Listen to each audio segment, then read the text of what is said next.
E aí a gente vê os gráficos. Como que está se comportando a curva de cada região? Rondônia, Porto Velho.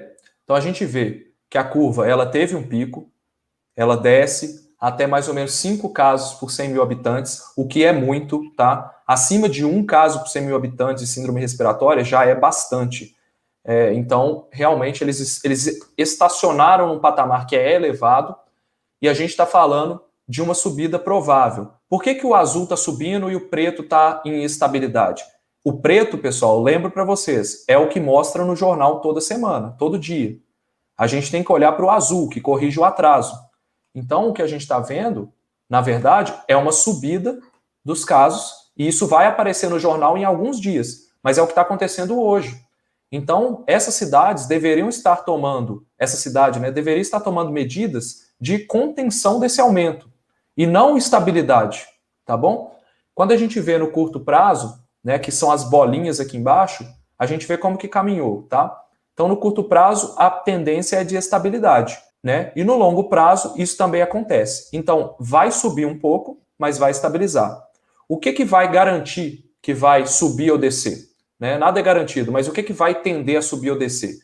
Medidas de isolamento social, máscara, lockdown, distanciamento, controle de entrada em estabelecimentos, controle de aglomerações, tudo isso contribui para a queda.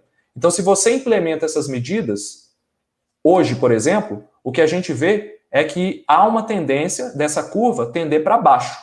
E aí, por isso que há essa incerteza, a gente não sabe o que vai acontecer, né? Agora, se houver relaxamento total, compras de fim de ano, todo mundo na rua, há uma incerteza grande para cima também. Então, a tendência pode subir. Gente, o que vai acontecer na maioria das capitais, tá? É uma situação que, infelizmente, é devido à falta de testes, é devido à incapacidade do Brasil de enxergar o que está acontecendo. Por quê? A gente vai ver os casos hospitalares, as pessoas internadas, subindo muito mais rápido do que a capacidade do sistema de saúde acompanhar esses casos. Isso é porque a gente não tem testes suficientes. Então, o que está acontecendo aqui, essa subida, ela nem é o melhor indicador, tá? Esse não é o melhor indicador que a gente tem. O ideal seria se a gente realmente fizesse testes nos casos leves, nas pessoas que não tiveram sintomas, mas que tiveram contato com pessoas infectadas. Então, como não está sendo feito isso no Brasil, o que a gente está vendo aqui é, de fato, a curva de hospitalizações, pelo menos um retrato da curva de hospitalizações. Porque boa parte dessa síndrome respiratória acaba sendo internada. Então, se está subindo aqui, é porque as hospitalizações estão subindo também, né? Mas a curva de casos real, né, que é o que a gente estava falando no início, a gente não consegue acompanhar, tá? Então, hoje, há uma tendência de estabilidade, mas isso pode mudar em algumas semanas. Bom, falar de Manaus. O pessoal perguntou aí da segunda onda no Ceará, que eu vi aqui, a Bela Neves. Eu vou falar de todos os estados, tá? Bom, Manaus. Manaus, pessoal, eu falava que era figura de livro. Na última live eu falei disso, né? Que no Amazonas lá, eles tiveram aquela onda fortíssima no início do ano. Foi uma cidade que realmente teve colapso do sistema de saúde, teve fila para internar pessoal. E acabou que eles controlaram essa situação, mas de uma forma muito prejudicial à qualidade de vida, à vida das pessoas que moravam na cidade de Manaus. Então, essa curva veio com um custo muito grande de vidas e um custo econômico. A gente tem que pensar nisso. A curva durou menos, mas ela chegou muito mais alta do que a maioria das capitais. Ela deu uma estabilizada. Quando foi na live lá de setembro, a gente falou que ela estava em crescimento. Ela cresceu e estabilizou. O que pode ser isso? Pode ser um efeito da temperatura, pode ser um efeito do distanciamento das pessoas, mas a gente não sabe como que vai se comportar. Então, não dá para falar que isso aqui é imunidade de rebanho. Apesar de Manaus ter tido uma epidemia muito grande no início, a gente está falando aí de 25% a 30% da população que teve a Covid. Então, o que tem que ser feito com Manaus? Estudar o caso deles do ponto de vista epidemiológico e ver o que causou essa parada de curva, porque eles estavam num crescimento bem lento. Rio Branco, Acre, né, que é uma condição, é um estado que é bem afastado dos outros estados do país, ele está ali na ponta do norte do país ali, né, junto com a Amazônia ali, o Amazonas.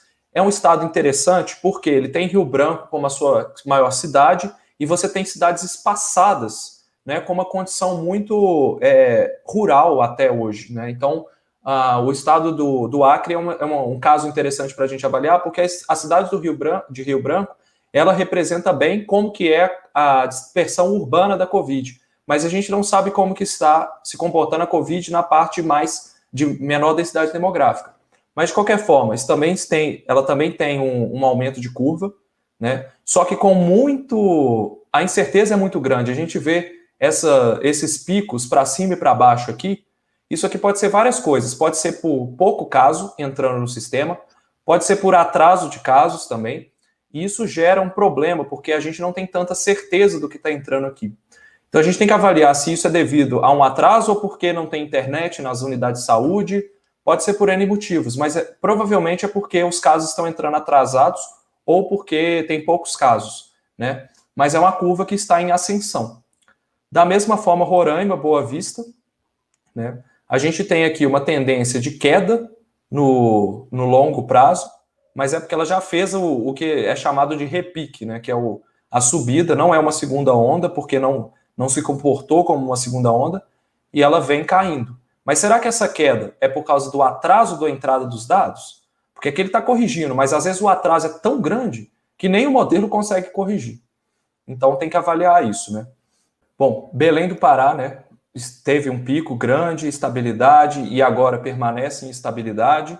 Então o que a gente está vendo realmente é uma estabilidade, não é nada diferente do que está aparecendo na televisão, só corrigindo pelo atraso mesmo, né? Da mesma forma, Tocantins, Palmas, só que Palmas, ela estava em crescimento, caiu forte e agora vai subir, né? Então, eles já demonstram uma subida interessante do ponto de vista epidemiológico, mas importante para vocês se preocuparem caso vocês sejam da cidade, né? É importante mostrar também a escala. Então, são 5 casos por 100 mil habitantes. É uma escala grande. Para uma cidade que, às vezes, não tem tantos leitos de UTI, leitos de enfermaria, isso aqui já consegue dar um impacto significativo no sistema de saúde, tá? E Macapá teve uma primeira onda que se estendeu aí por um bom tempo, depois ela vem como a segunda onda, e a segunda onda mais alta do que está sendo mostrado na televisão, beleza? Mas há tendência de queda. Só que, de novo, pessoal, se houver mais reaberturas, essa tendência pode reverter para cima. Ô Lucas, Macapá é interessante a gente apontar, o gráfico ali, a incerteza, olha o tamanho da incerteza. Isso tem alguma relação, a gente consegue fazer algum tipo de relação com isso, com a queda de energia lá, né? Inclusive tá um caos, né? Um caos absurdo no Amapá como um todo. Então, a gente teve relatos, inclusive na mídia mesmo, na mídia tradicional, a gente viu relatos dos hospitais cheios não só de pacientes e não só de acompanhantes de pacientes, relatos de pessoas que estão indo para o hospital para ter acesso à internet, a ter acesso a uma tomada para carregar o celular, já que os hospitais têm energia com gerador emergencial. Então, Macapá, situação complicadíssima, a energia não estabilizou lá ainda, fica subindo e descendo, então isso tem que ser levado em consideração no estado do Amapá como um todo. Com certeza. Bom você ter lembrado disso, porque realmente a incerteza pode estar relacionada com o atraso dos casos, né? Então, poucos casos entrando gera uma incerteza no modelo muito grande. Então, às vezes, o que está descendo aqui pode estar estabilizando ou ainda crescendo. A gente tem que ver se esse atraso, o apagão que teve no Ministério da Saúde, foi agravado ainda mais pelo apagão de Macapá, lá no Amapá.